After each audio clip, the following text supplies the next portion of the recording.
Male and female, two sexes with equal dignity and equal rights under the law. We take it for granted.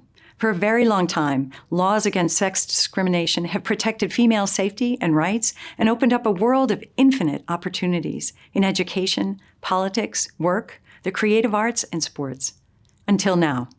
Across the country, in our language, our laws, and our relationships, in schools, businesses, and on social media, a concept called gender identity has bullied its way on stage, pushing females and our sex-based rights out the door.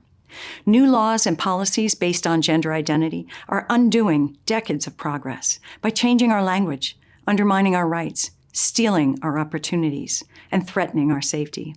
The plain fact is that gender identity erases females in language and law. Now, you might be thinking, what exactly is gender identity? Gender identity is a label, a fancy-sounding term that describes how individuals perceive themselves and what they call themselves.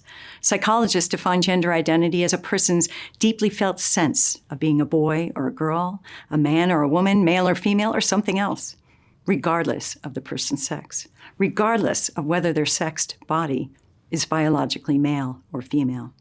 Gender identity is part of an ideological belief system called gender ideology that claims that each individual has the right to self-determine an identity regardless of sex, that they have the right to modify the body in order to express those identity feelings, and that they have the right to demand that others affirm this personal gender identity, even when it contradicts biological reality.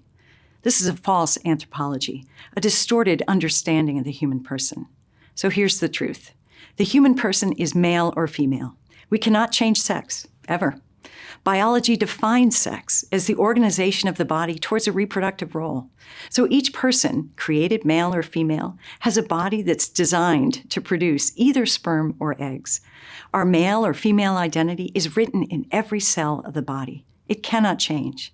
Even if something goes wrong in the body's development or if the person is infertile, the facts don't change. There are only two sexes, male and female, and it's impossible to change sex. But gender identity ideology ignores science and defies biology.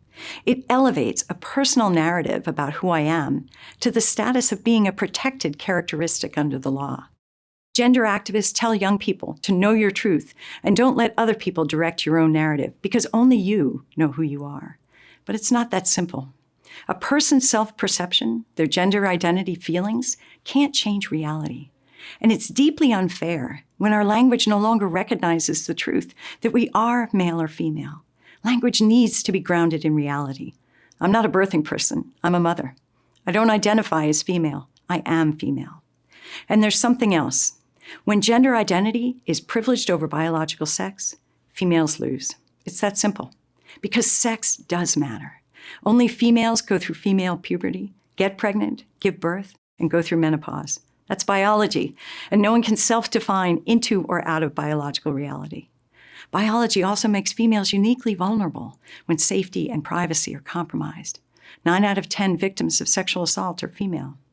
When gender identity policies in public schools and businesses give biological males the right to access private spaces like restrooms, locker rooms, and dressing rooms simply because those males identify as girls or women, then every female is at risk.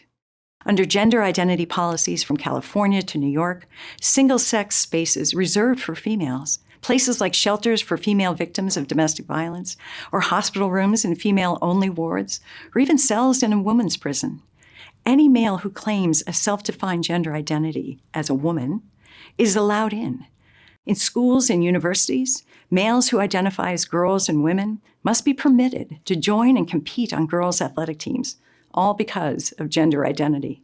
This means females lose out. They lose their spots on the team, their championship victories, their scholarship opportunities. They're all sacrificed on the altar of gender identity. Laws and policies that privilege gender identity over biological sex send a clear message to all females that our feelings, our privacy and safety don't matter.